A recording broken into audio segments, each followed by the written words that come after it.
Bonjour à tous et bienvenue dans cette nouvelle vidéo. On se retrouve comme d'habitude pour parler films, pour parler séries, pour parler sorties, au cinéma comme sur les plateformes de streaming, mais ça, vous le savez, clin d'œil de l'œil inexistant. Je pense que ne serait-ce qu'à cette apparence audacieuse, un petit peu piratesque, soyons honnêtes, vous avez déjà de quoi nous allons parler aujourd'hui. Nous allons parler de la série qui vient d'arriver sur Disney+, Secret Invasion, la toute dernière production Marvel, dont le premier épisode est sorti aujourd'hui même, ce mercredi. Alors j'avais étonnamment hâte, on va en parler, même si la dernière fois qu'on a suivi une série Marvel c'était She-Hulk, donc en soi on avait pas mal essuyé les pots cassés. Mais on a changé de phase et un nouveau jour se lève pour les séries Marvel. C'est donc de Secret Invasion qu'on va parler aujourd'hui. Servez-vous un grand verre d'eau, un petit café ou autre, et nous on se retrouve juste après.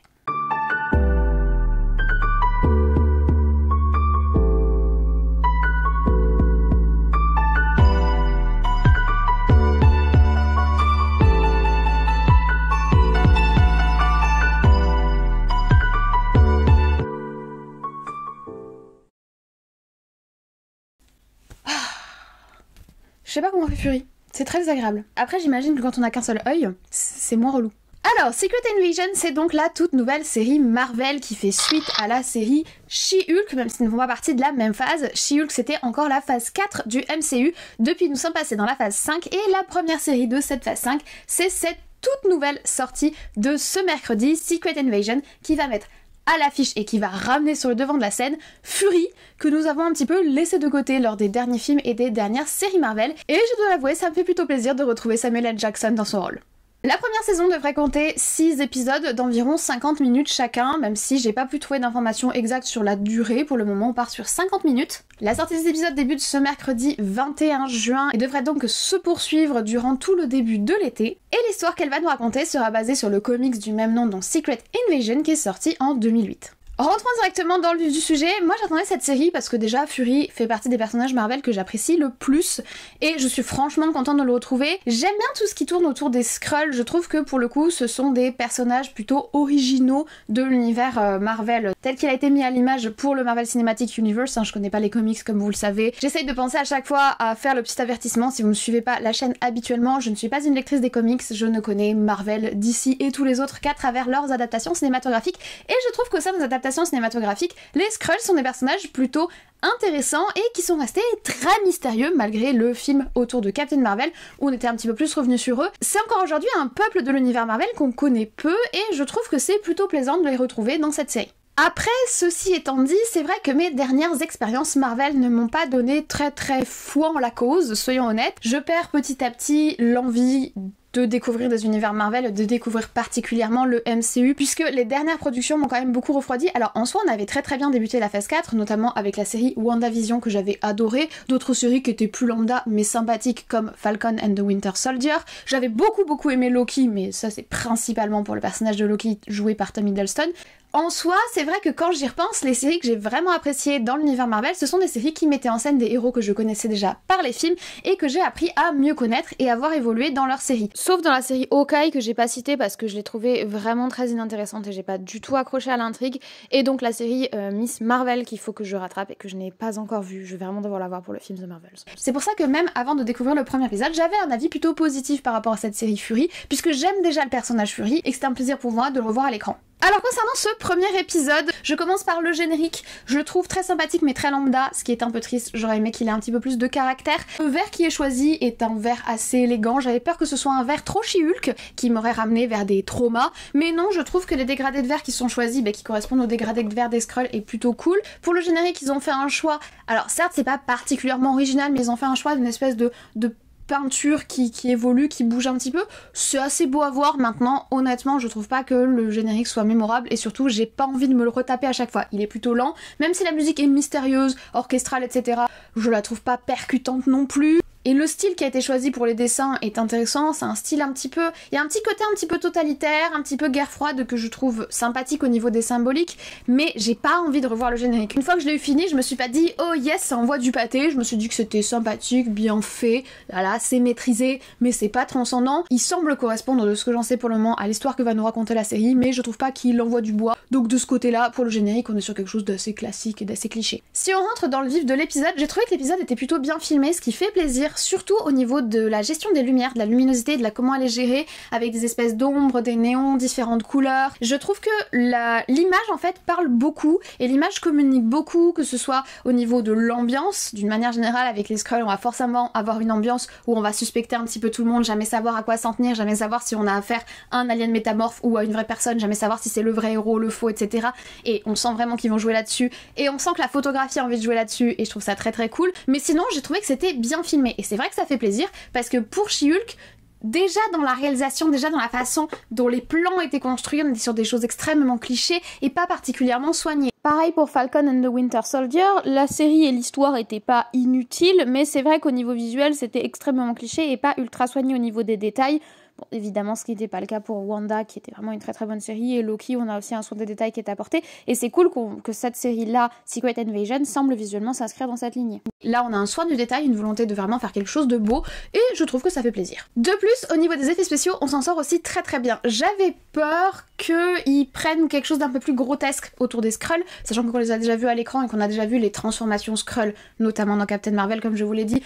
En fait, ils ont exactement gardé la même façon de faire, et ça fonctionne, et c'est plutôt beau. C'est pas les seuls effets spéciaux qu'on a dans le film, on a 2-3 autres petites choses, l'explosion, etc. C'est bien fait, c'est élégant, ça s'allie très très bien à l'image, on voit pas quelque chose de fake ou de trop numérique. Franchement, on est très très très loin des traumas de la dernière série, que je ne nommerai pas, mais vous savez à quoi je pense. She-Hulk, voilà, je l'ai nommé. On est très très très loin de ça, et ça fait très très très plaisir. Autre point sur lequel on est très très loin de She-Hulk et ça fait très très plaisir, l'humour, il y en a pas. Et ben voilà, très bien, rien à dire. On n'est pas tout le temps obligé de mettre de l'humour les gars, et c'est pas tout le temps forcément drôle. Et ben là, on est sur la Secret Invasion, on va parler d'une invasion extraterrestre, d'une menace mondiale. On n'est pas obligé d'être drôle, on n'est pas drôle, c'est pas grave, y a pas besoin. C'est très bien, moi je suis très contente, on n'est pas obligé de se fendre la poire toute la sainte journée. C'est pas grave, on continue, voilà. Franchement, j'ai l'impression d'avoir été entendue. Plus j'avançais dans l'épisode, plus j'avais l'impression de me dire « Ah, ils m'ont écouté quand même ». Je sais pas si vous êtes abonnés à la chaîne, les mecs de Marvel. Enfin, honnêtement, je suis pas la seule à le dire, donc probablement pas. Mais franchement, ça fait plaisir de voir que vous faites un petit peu d'effort pour nous donner quelque chose d'un petit peu quali au niveau de l'image, quelque chose d'un petit peu quali au niveau de l'acting, parce que je n'ai pas parlé de l'acting, mais on a un casting qui est plutôt audacieux, je trouve, avec notamment une actrice féminine. Je vous le dis pas si vous êtes pas renseignés, moi je m'étais pas renseignée avant, donc ça m'a fait plaisir de la voir. Alors ça m'a étonnée. Mais je crois qu'elle est bien castée, en tout cas elle joue bien de toute façon. Et d'une manière générale, on a un casting quand même d'assez de tête d'affiche, on a Samuel L. Jackson que personnellement j'aime beaucoup, et ça joue bien. Donc c'est bien filmé, ça joue bien, il y a le sens du détail, les effets spéciaux sont pas dégueulasses, on est quand même sur une bonne base. Je dis pas qu'on est parfait, évidemment c'est que le premier épisode, et on va parler un petit peu du rythme parce qu'il y a des choses à dire, mais ça fait plaisir de voir que Marvel se rappelle qu'ils savent bien faire les choses de base. Maintenant voilà, comme je vous l'ai dit, au niveau du rythme, j'ai trouvé que c'était un petit peu en dents de scie. Alors je comprends que c'est un premier épisode, je comprends que c'est un épisode d'exposition, il faut poser le contexte, etc. Évidemment, pas de soucis là-dessus. Il y a eu des moments de tension qui sont très très cool, où la tension justement du fameux tout le monde est suspect, l'espèce d'ambiance où on se suspecte tous les uns les autres, très très cool. Maintenant il y a d'autres choix qui sont un peu étranges, le choix de certains lieux de tournage je trouve, ou bon j'imagine que ça correspond aux comics, j'imagine, hein, je rappelle que je ne connais pas les comics, mais voilà, disons que de ce côté-là je suis pas convaincue par tout, et que le rythme, il y a des moments où t'as des dialogues, t'es en mode pouf pouf quoi. Il y a des dialogues où on essaye de te faire une espèce de pseudo-géopolitique négociation là. Pour le moment ça prend pas des masses parce qu'on n'est pas encore totalement engagé dans l'action. J'espère que ça va prendre un peu plus de matière, un peu plus de corps, mais les scènes de tension sont plutôt bien gérées. Du coup, on a, on va dire, un rythme qui fait des hauts et des bas, mais pour lequel je me suis pas ennuyée durant tout l'épisode, donc de ce côté-là ça va. Et dernier point que j'ai apprécié, c'est que l'épisode ne nous prend pas pour des imbéciles. Ils font quelques raccords, notamment avec le film Captain Marvel et avec la chronologie Marvel d'une manière générale, pour nous situer un petit peu, mais ils nous réexpliquent pas toute l'humanité. Et on n'a pas un épisode entier où on considère que tu n'as pas vu le reste. Alors, vous le savez, je trouve que Marvel exagère énormément avec le fait qu'on doive suivre toute leur chronologie du début à la fin pour comprendre ce qui passe, mais au moins, comme ils savent qu'on est obligé de suivre toute leur chronologie pour comprendre ce qui se passe, et ben ils nous réexpliquent pas tout. Et ça fait plaisir de pas perdre 10 ou 15 minutes de l'épisode à avoir toute une rechronologisation de tous les événements. Ils partent du principe que tu sais où t'en es, on a un petit peu d'exposition pour savoir les enjeux, les tenants, les aboutissants, et ensuite, boum boum, l'action, l'enquête, le relationnel personnage. Pour le moment, on ne sait pas beaucoup, donc de ce côté-là, je peux pas vous dire grand-chose, mais ne serait-ce que sur la proposition de base, et c'est là que je fais le bilan, au niveau visuel, au niveau humour, au niveau effets spéciaux, au niveau contextualisation et au niveau de se situer dans la chronologie, de savoir où on en est, je trouve que ce premier épisode fait le taf et c'est le taf qu'il avait à faire. Donc j'espère que au niveau, surtout au niveau visuel et humour, on va rester sur la même ligne pour le reste de la série et que pour le reste, au niveau du scénario, on va s'enfoncer dans cette intrigue et garder cette ambiance de tous suspects que je trouve assez succulente. On se retrouve donc la semaine prochaine pour l'épisode suivant. Moi j'ai hâte de voir ce qu'ils vont nous proposer. Je connais pas du tout l'histoire, je sais pas du tout vers quoi on va. Je trouve que les Skrulls c'est une thématique qui est vraiment intéressante et que j'avais hâte qu'on creuse dans l'univers. Franchement, n'étant pas du tout déçue de ce premier épisode et en étant même plutôt contente, à la semaine prochaine.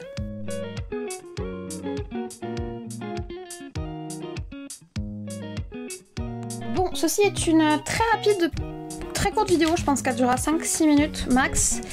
C'est la première fois que je fais ça, d'habitude mes avis sur les séries je les fais en avis rapide, mais là ma vidéo sur The Flash bloque, je comprends pas où est le problème. Hier j'ai voulu la mettre en ligne, je pensais que c'était parce que j'étais sur la connexion de mon téléphone et que du coup ça marchait pas, mais apparemment c'est pas ça parce que sur la fibre ça ne fonctionne pas non plus, donc voilà. Du coup, petit cache-œil, aujourd'hui nous parlons de Fury et de la nouvelle série Secret Invasion qui commence aujourd'hui sur Disney+. Voilà, c'est tout. Du coup c'est une petite vidéo un petit peu bonus. Ça va être compliqué avec les lunettes, mais j'avais essayé le cache-œil et il fait pas mal. Juste on n'y voit pas bien avec. Comme vous en doutez, que c'est saillant, que c'est beau. On dirait Kato, une des premières favorites de Louis XIV, qui était borgne. Voilà, anecdote historique. Grosse folie. Si je mets mes lunettes, vous croyez que j'y vois bien au moins d'un œil? C'est audacieux. Allez, on est parti, on va faire juste l'introduction avec le cache-œil, je vous cache pas. Quel humour. Je pense pas le garder toute la vidéo. Très contente, on n'est pas obligé de se fendre la poêle, on n'est pas obligé de se fendre format très court. Bah c'est ce que je vous dis en petit shorts, mais version plus longue. Je vais pas vous embêter plus que ça en post-générique, même si les post-génériques restent traditionnels, surtout si on parle de Marvel, on est bien obligé d'en faire. Je vous souhaite un très bon mercredi à tous, une très bonne semaine, de très bons visionnages, une très bonne découverte de la série si vous l'avez pas encore découverte. Et à la semaine prochaine pour suivre ça ensemble. Je sais pas si ce sera sous ce format-là ou sous le format shorts. Là j'avais vraiment envie de m'exprimer un peu et de développer mon propos.